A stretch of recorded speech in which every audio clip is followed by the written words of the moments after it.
नशीब, योग, ग्रहमान यावर माझा अजिबात विश्वास नव्हता. आपण भोगतो कारण आपण चुकतो. एखाद्या ठिकाणी आपल्याला ठेच लागते आणि मग आपल्याला कळतं की आपलं लक्ष नव्हतं चालण्यात. मग त्यानंतरचं प्रत्येक पाऊल आपण जपून टाकायला लागतो, कारण आपला आपल्यावरचाच विश्वास उडालेला असतो.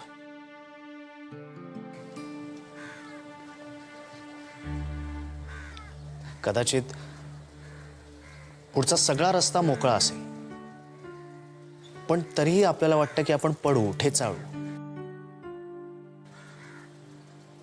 थोडक्यात हळूहळू आपला आपण चालत असलेल्या रस्त्यावरचाही विश्वास उडतो. कशाबद्दल बोलताय तुम्ही?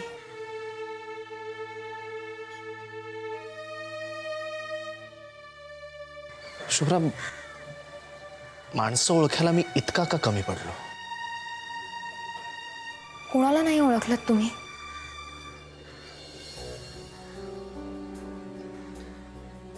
इन्स्पेक्टर विक्रांत भोसले.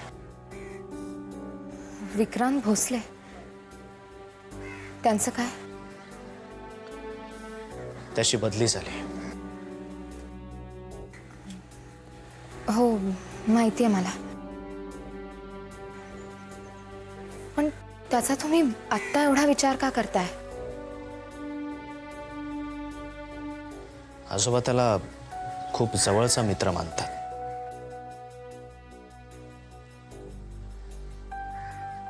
ते म्हणाले, मला निर्दोष सिद्ध करण्यात त्याची बदली झाली असावी. म्हणजे हे एक वेळ दुसऱ्या कोणीतरी सांगितलं असतं तर मी नसता विश्वास ठेवला.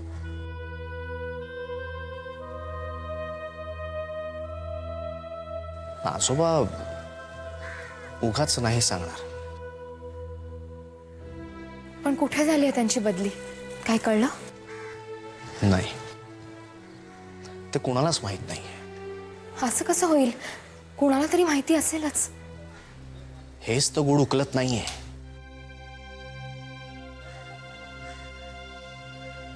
तो माझ्यासाठी प्रयत्न करतो, मग माझी सुटका होते.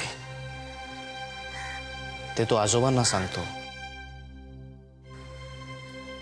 आणि मला कळण्याआधीच त्याची बदली होते. आणि अशा प्रकारची बदली की ज्याबद्दल कुणालाच काही माहित नाही.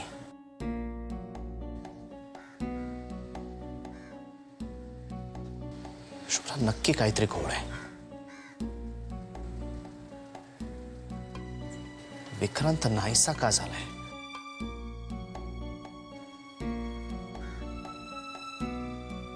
माझी सुटका आणि विक्रांत भोसलेची बदली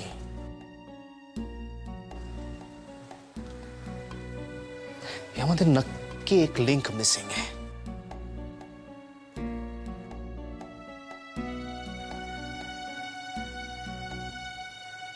काय एवढा त्रास करून घेताय? आजोबांनी तुम्हाला काय सांगितलंय? मनाने सुद्धा माझ्या बरोबर राहायचं.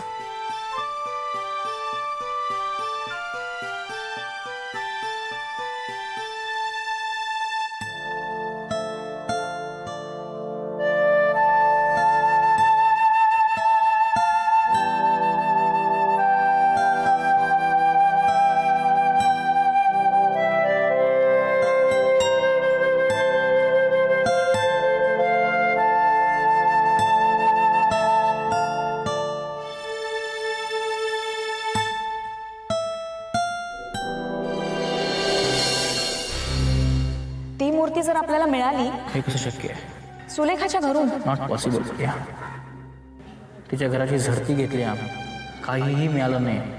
मूर्ती तर दूरची गोष्ट आहे. Priya, what I feel is police शोध घेत आहेत. हे काम त्यांनाच करतो. हो, पण मी मदतच करते ना. I understand. नको.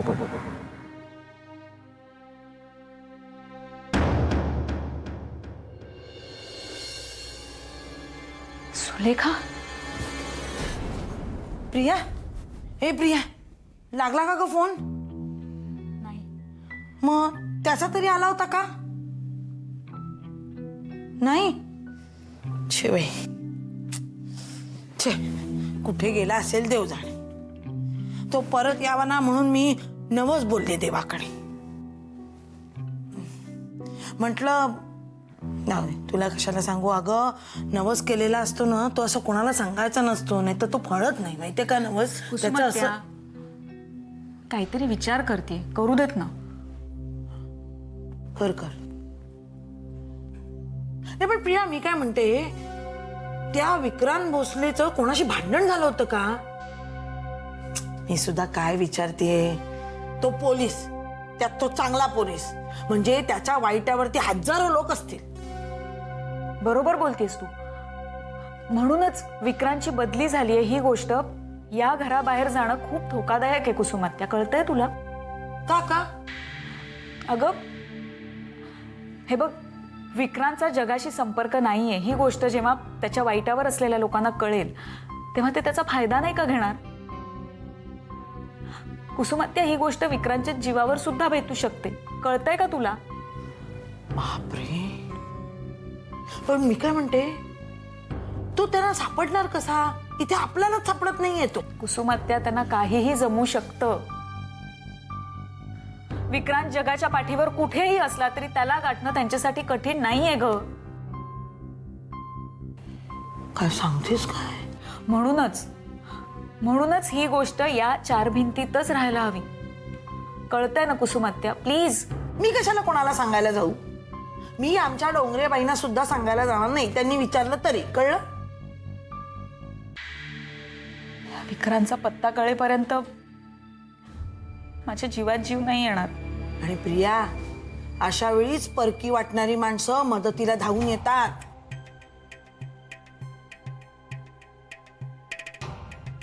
म्हणजे प्रिया, आजपर्यंत तू जिला नावं ठेवत होतीस ना, ती आज स्वतःहून पहिल्यांदा विक्रांत भोसलेला शोधायला तयार झाली. माझ्यासाठी ती आपल्याला मदत करणार आहे आता. कोण म्हणजे काय? सुलेखा. ग, सुलेखाकडे गेले होते. प्रिया, तीच विक्रांतला शोधायला तयार झालीये. म्हणजे विक्रांतनी तिला अटक केलेली होती तरीही. बघितलंस ना? बापरे, बसून काय राहिली, मरणाची कामं आहे. आणि त्याचा फोन लागला ना तर मला लगेच सांग हं तू. हा प्रिया? आई ग, आले. बाई ग. तिला कुणीही पकडलेलं आवडत नाही, अगदी शब्दात सुद्धा. आणि तसं जर असेल ना तर विक्रांतला धोका आहे.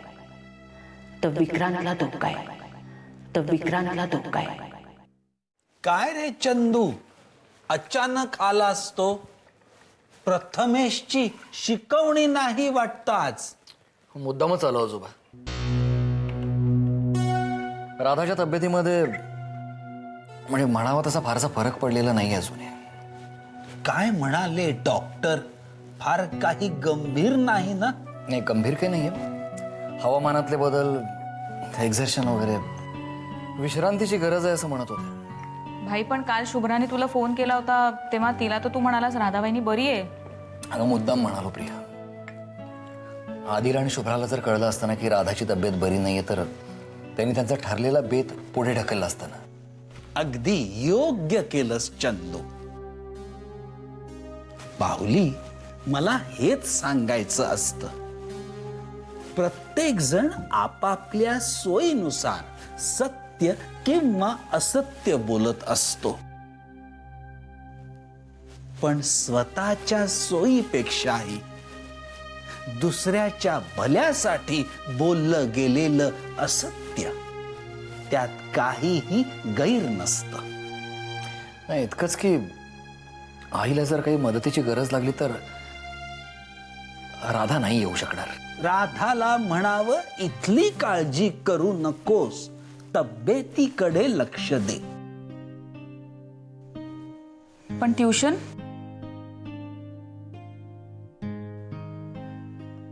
आजोबा, मला नाही वाटत राधा परवा प्रथमेशला घेऊन पुण्याला जाऊ शकेल. ती नाही ऐकणार. सगळं दुखणं अंगावर काढेल, पण ती जाईलच. आणि त्याचीच जास्त काळजी वाटते. आजोबांनी कडक सूचना केलेली आहे म्हणावं. अजिबात हलायचं नाही. मी जाऊ शकते प्रथमेश बरोबर ट्युशनला, म्हणजे जर राधाविनीला शक्य नसेल तर. प्रथमेश, प्रथमेश काय म्हणतीये? मी तुझ्या बरोबर ट्युशनला आले तर चालेल? येऊ? प्रथमेश, तू ट्युशनला जाणार आहेस ना? ट्युशनला आईला बरं नाहीये ना? तू हा असा अचानक असा का वागतो काही कळत नाही. म्हणजे समजून सुद्धा न समजल्यासारखा. तसं नाहीये चंदू. त्याला काय समजतं, कितपत समजतं हे समजून घेण्यात आपणच कुठेतरी अजूनही कमी पडतो. खरं तर एकट्या राधानच नव्हे, तर आपण सगळ्यांनी त्याची भाषा शिकून घ्यायला हवी.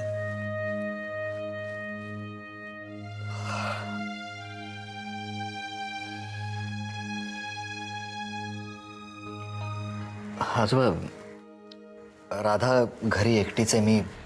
मी निघतो.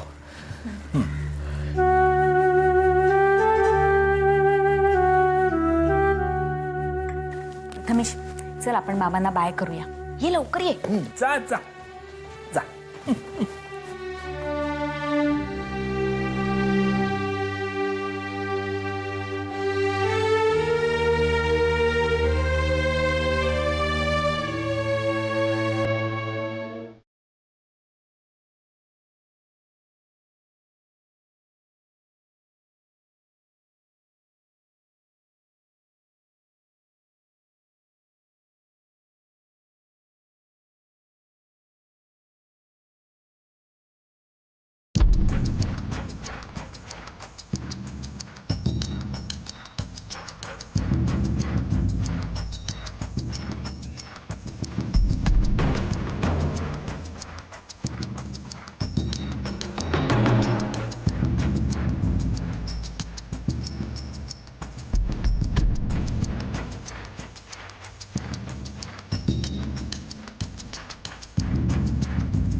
हॅलो. सुलेखा बोलते. अगं, मला माहितीच होतं तू फोन करणार. इंदे, अगं ह्यालाच म्हणतात जन्मोजन्मीचं नातं. अगं मी वाटच बघत होतो, तुझा फोन नाही काय नाही. इंदे, मी तुझ्याशिवाय जगू तरी कसा? मला सांग, तिकडे शुभ्रा आणि आधी आलेत वाड्यावर? पण मधूचं पोरगा तू वाड्यावर कसं पाय? मला नाही माहित. आलेत का ते सांग. आधी तू मला भेटणारच का नाही ते सांग. माझ्याकडे वेळ खूप कमी आहे सुपान. अगं येळ माझ्याकडे बी नाहीये, पण माझ्याकडे तुला सांगण्यासारखी एक बातमी आहे. काय अगं अशी सांगितलं तर काय फायदा आहे? सोपान अगं इंदे तुझ्याशिवाय कसं जगतोय हे माझं मला माहित. सोपान तुला भेटायला माझ्याकडे आत्ता वेळ नाहीये. मग माझ्याकडे पण तुझ्या सवालाला जबाब नाहीये. इंदे आज वाड्यावर मी एकटाच आहे. विष्णूही बाहेर गेलाय. रातच्या येईल. इंदे बातमी अशी आहे, अख्ख्या चालमाचं काम एका घटकेत होईल. एक बी शास्त्री मागं उरणार नाही. म्हणजे नक्की काय चाललंय तुझ्या डोक्यात सोपान? ठरव आजचा एक दिवस की पुढले 10 जन्म मी वाट बघतो. इंदे सोपान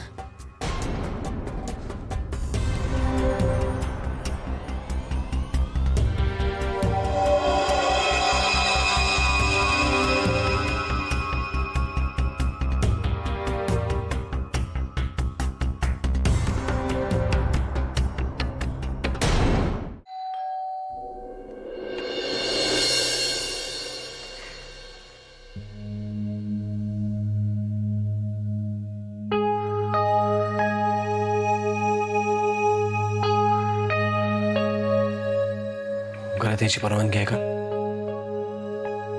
थोडं बोलायचं होतं.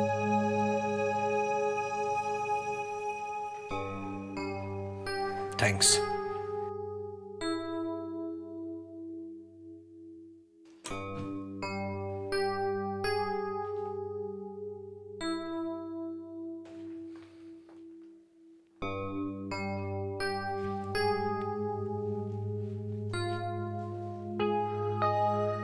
थोडं बोलायचं होतं म्हणून. बोलण्यासाठी इतरही साधनं आहेत.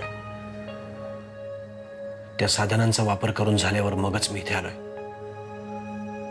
आणि ते सुद्धा माझ्यासाठी किंवा तुझ्यासाठी नाही, पियूसाठी. तुझा आणि पियूचा काय संबंध? तिचा फोन आला होता. एकदा नाही 2दा. तुझा नंबर कुठून मिळाला तिला? आणि तू दिला असशील तर ते कायदेशीररित्या चुकीचं आहे असं नाही वाटत तुला? तिने डिरेक्टरीमधून शोधून काढला नंबर. कारण काय? कारण she is not well. Rather she is mentally disturbed. तिला भीती वाटते, झोप येत नाही. जगात डॉक्टर असतात. तिला मेडिकल ट्रीटमेंटची नाही, मानसिक आधाराची गरज आहे. आणि म्हणूनच तिला डॉक्टर नाही, वडील हवेत. हे तूच ठरवलंस? तिने सांगितलं. लहान आहे ती अजून. म्हणूनच तिला गरज आहे माझी. मला नाही तसं वाटत. तसं असतं तर तिने मला कळवलं असतं. तिने मला न कळवता तुला कळवलं. तुझ्या प्रश्नातच त्याचं उत्तर आहे. तिने तुला कळवलं नाही, मला कळवलं. आणि मुळात प्रश्न तो नाहीच आहे. प्रश्न आहे तिच्या आधाराचा. आणि म्हणूनच मी काही करू शकत नाहीस. कोर्टाचे आदेश आहेत तसे. जगातल्या कुठल्याही कोर्टापेक्षा मला माझी मुलगी जास्त महत्वाची आहे. ह्याचे परिणाम काय होतील माहिती आहे ना? शिक्षाही होऊ शकते. पण माझ्या मुलीला माझी गरज असताना मी जर तिला आधार दिला नाही तर मी स्वतःला कधीच माफ करू शकणार नाही. माझ्यावर केस ठोकशील, ती जिंकशीलही, पण वकील म्हणून जिंकलेस तरी आई म्हणून हरलेली असशील.